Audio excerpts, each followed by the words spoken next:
Her kitchen is where the magic is made.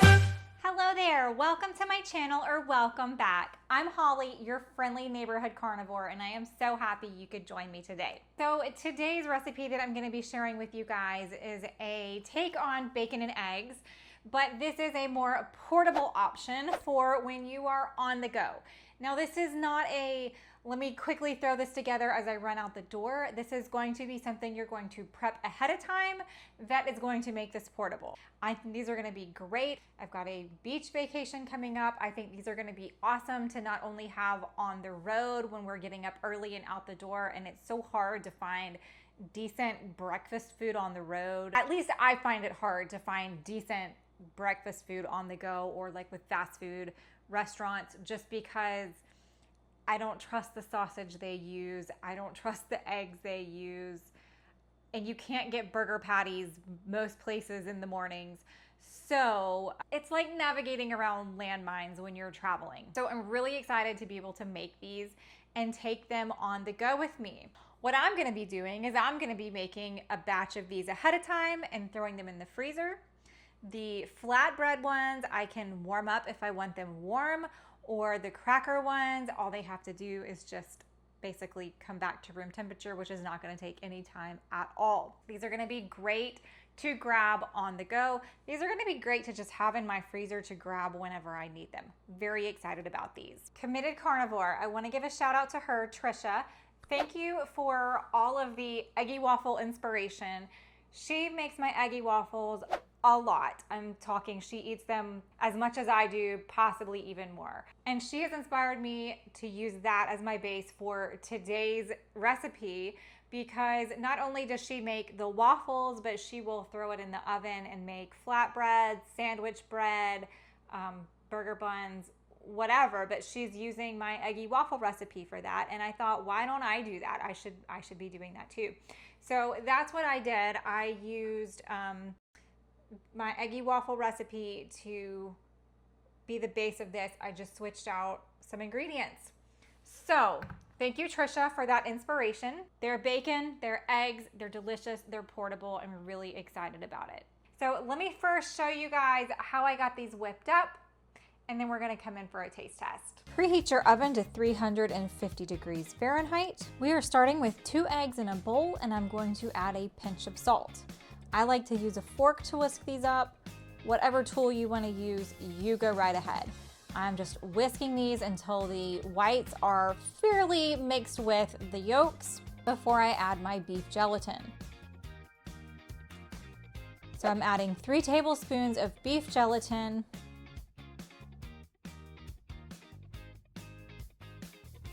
Then we're going to start stirring this up again. You're going to have to work at scraping the sides down as you go, because the gelatin will stick to the sides. Mix this up as best you can. You do not have to worry about getting out all the clumps, because we are going to add another ingredient and then we're going to keep mixing. This is our bacon grease. I've got 1 tablespoon of bacon grease that is either room temperature or liquid. It cannot be hot because it will cook the eggs, but it can be warm enough to be a liquid. The main thing is it cannot be solid from the refrigerator.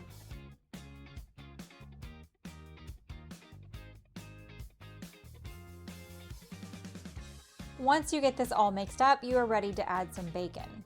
Now, I went with the cheat code here and went with some already cooked bacon pieces. Of course, you can make your bacon from scratch and chop it up yourself. I just want to warn you, don't make your bacon too crispy, because it could burn once you get your final product from the oven. So these not super crispy ones work great here.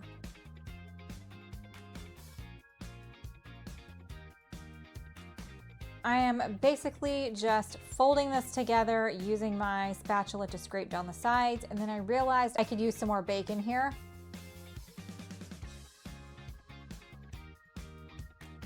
So I went ahead and added some more bacon. I am just folding that back in, and you will notice that the beef gelatin is doing its job here and making this nice and thick like a dough.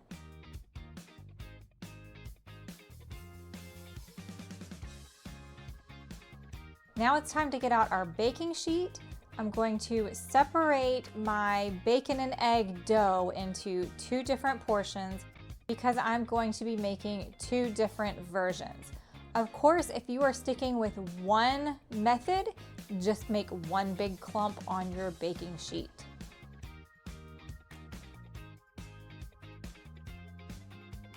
Now it's time to flatten these out. You could use a piece of plastic wrap on top to roll them out. I just decided to go with the spatula and just kind of squish it down. You're going to want it to be about 1/8 to 1/4 of an inch thick.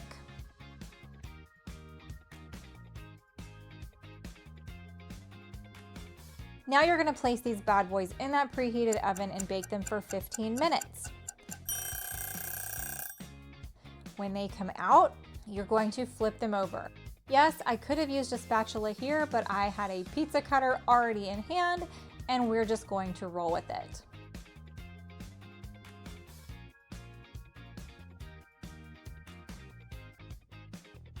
Now I am taking the one that I'm turning into crackers, and I'm going to cut this into smaller cracker-sized pieces.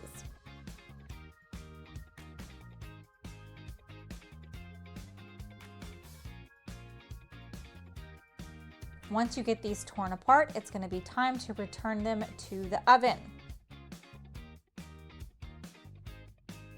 So this one over here, this is the flatbread, and these over here are going to be the crackers. For flatbread, bake for an additional 5 to 10 minutes.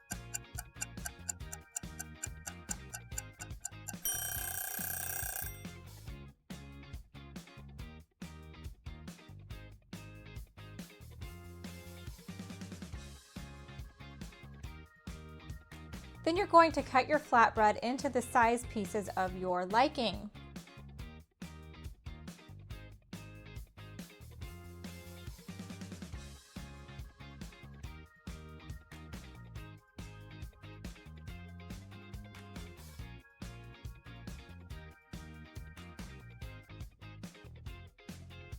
Once your flatbread has been cut, you can serve it on a plate, and that is complete. However, if you are working on crackers, instead of the 5 to 10 minutes, you're going to bake for an additional 15 to 20 minutes, depending on how crispy you want them. Okay, so the worst part about making these is just waiting for them, especially if you opt for the crispy cracker version, because you got to add a whole extra 10 minutes. Really, these, let me see if I can show you a good viewpoint here. So these are my softer ones, and I think these might be a little crispy. I haven't even bitten into it to test it out yet, but I think I did these about 5 minutes longer than usual. So I think I'll taste them and see. I think I meant to bake them for 15 minutes and then put them back in for 10. And I think I messed that up because I put them back in for 15, but it's fine. We're going to try them and see.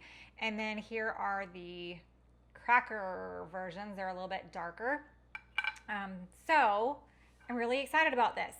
Before I give this a taste, if you guys wouldn't mind going ahead and hitting that like button and that subscribe button, it helps me reach more viewers, which is very important with sharing my dairy-free recipes with the world. I'm trying to reach everybody that I can, and that tiny little thing helps me out so much. All right, I'm ready to dive into these things. I am so excited to be taking these to the beach when we go. I think these are gonna be great on the road. I think these are gonna be great for me to get up and be ready to go to the beach and just take my bacon and eggs with me. Like, that's gonna be incredible. All right, so we're gonna try our softer one first.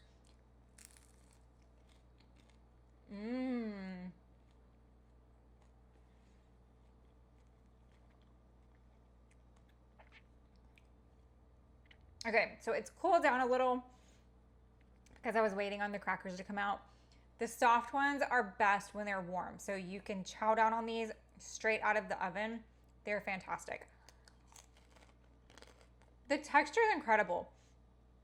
They're chewy. They have a nice bite to them and they're chewy, but the edges are nice and crispy. And yes, I did bake them about 5 minutes too long. That's okay. That just means when you bake these, you're gonna get to enjoy them sooner.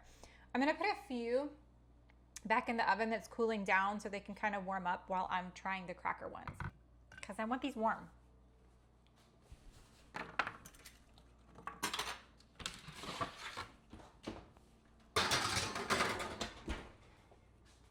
Hopefully that won't make them too crunchy. All right, and then off to the cracker ones. These are gonna be great to have around, easy to grab. Oh, here's a good visual before I just bite right into it.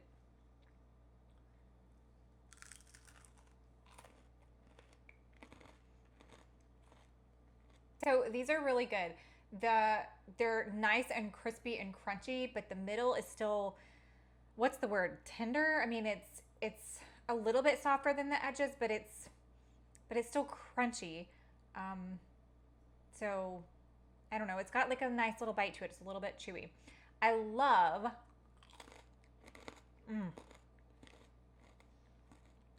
love that crunch. I love that I used the bacon grease in these instead of ghee or butter if you're able to tolerate butter. That's what's typically in my eggy waffle recipe is ghee or butter. Putting that bacon grease in here in place of that and then having the bits of bacon makes this incredible. It is that bacon and eggs flavor that you know and love and you are just ready to devour. Okay, I grabbed this little guy out of the oven.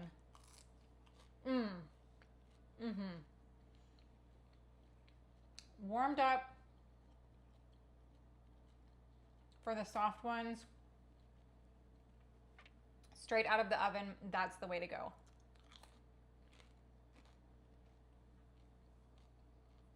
It is so good. It's got this lovely texture. It's soft, chewy, but that bacon and egg flavor is so good. Thank you guys so much for hanging out in the kitchen with me today. If you're curious to see what I eat every day following a carnivore diet, you can come find me over on X or on Instagram where I post what I eat every single day. In addition to that, I told you my inspiration came from Committed Carnivore, and she posts what she eats every single day as well. You can follow her on YouTube or on Instagram. If you made it this far, tell me, are you gonna be making the cracker version where you are going to get something super crispy and crunchy? Or do you want to have the softer, warmed up version as a quick, I'm gonna grab these on my way out the door and still have my warm bacon and eggs? Can't wait to hear which version speaks to you guys. Time for you to get in your kitchen and make your own portable bacon and eggs. I can't wait to see you guys next week. Until then, bye. She's the friendly neighborhood carnivore with a talent for cooking up a meaty uproar. From juicy steaks to sizzling ribs galore, she'll have you coming back for more. Fellas, smash that like button. She's the carnivore cooking queen. On your screen, bringing the meaty scene. Come on over and join the team for a culinary dream.